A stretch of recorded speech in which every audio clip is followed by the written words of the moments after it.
a removable mud sheath that you can actually use as a display option, aka a pile of dung. That is one big pile. I'm going to be using 3 decreasing ball sizes and created this crown splash in a puddle of water. If you've seen Jurassic Park, you'll remember the bit when Dennis Nedry meets his grisly end and the Cryocan, the MacGuffin, is entombed in mud. For a while now, I've been wanting to make this, a mud display base. You got so that's great! For your Barbasol Cryocan. And the nice part is you can actually remove and replace your Barbasol can from the display. You'll need foam air drying clay or any kind of air drying clay with a brown coloration. You'll need a paint stick pen and you will need some clear plastic. I'm using overhead projector acetate, but you could use any bendy clear plastic that you can salvage. As for the shaving can, well, you could use any shaving can really, as long as you slap on the Barbasol logo. You can actually get them on Etsy, print them out yourself and put them on. Alternatively, you can get promotional ones that are sold in stores. This one's not readily available anymore, but in the US this was on sale to tie in with the release of Jurassic World Dominion, and maybe something similar will happen with the next Jurassic Park release. There are also licensed replicas out there, a bit more pricey, but if you're really on a budget, there are non-licensed replicas available on AliExpress. I can't vouch for the quality, but they are out there. And for this build, actually not having the aluminium machine part is actually useful because I want to wrap the plastic around this form. So first off, take your can, take your sheet of acetate and wrap it round the body of the can. What we're doing here is we're just taking a measurement of how much plastic we actually need to use. Now we want a little bit of an overlap, so what I'm actually going to do is make a mark on the acetate, just a dot, where I've got a little bit of an overlap, about 1 centimeters worth of an overlap. So let's put a mark there with my pen, and also I'm going to make a mark somewhere down here to represent the actual length required. So I'm going to put that bang on where the bottom of the can is, and you'll see why these measurements are important in just a second. So where I've marked the bottom of the can, I've drawn a horizontal line, and now I need to draw a vertical line where the actual length of the piece required is. Okay, so based on our measurements, we want to cut away this piece, and this piece.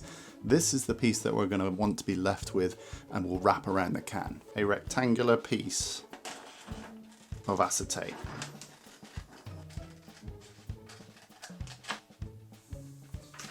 Okay, so I've just put my piece of acetate on a piece of white paper so you can see what I'm doing. I've got the brown paint stick here. I'm going to open it up, make sure that the end is pronounced, and I'm going to start adding a splash of mud along the bottom here. Now this will be on the exterior of the plastic, so when you wrap it round, it will give the effect of mud at the bottom of the can that's splashed up over the body. So let's start by just drawing a kind of a rough line sort of around here, and you have to be quite liberal with the paint stick because it tends to kind of come out a little bit thin at first.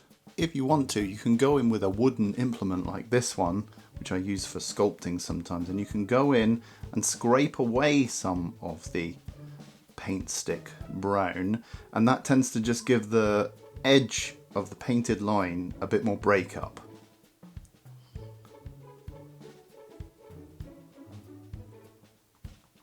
Here I've just used this flatter end piece to really carve in these deep lines, which makes the splash look like it's reached up really high on the can and just gives a bit of contrast to the shape. Spend as long as you like on this process to make sure the mud looks as kind of dirty and realistic as you want it to be, and then when you're done, leave it to dry overnight. The great thing about these paint sticks is they leave a kind of textural, muddy finish. So that's why I was saying be liberal with the paint, because it really does end up looking like a splash of mud that's left on the exterior of the can. Okay, so it's now been 24 hours and the mud paint is dry. As you can see, it's not coming off on my fingers. So I'm going to bring in this sticky back plastic. I think this is about 1.5 centimeters thick, so I might have to cut it to shape. But we're just going to apply a strip of sticky back plastic to this edge, and you can see that actually I've scratched away at the paint where I want to apply this sticky back plastic. I actually did that as an extra step before I let it dry, and I'm just going to cut that to the correct size. So I'm going to cut off the excess. And now peel off the sticky back plastic and wrap around with the mud paint side on the outside and adhere the edges together. You should now have a removable mud sheath that you can actually use as a display option for your replica. And there's no reason why you can't stop here. Put the base back onto your can and just use it as a muddy optional look for your can. Pretty cool. Now we're going to use some of the air drying clay.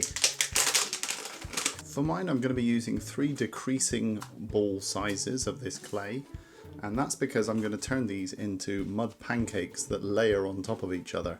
In the film, as the mud kind of comes off of the waterfall and slops down, it kind of pancakes on top of it in layers. So I kind of want to replicate that look for my piece. So I'm going to take the first ball here and I'm just going to turn it into a pancake.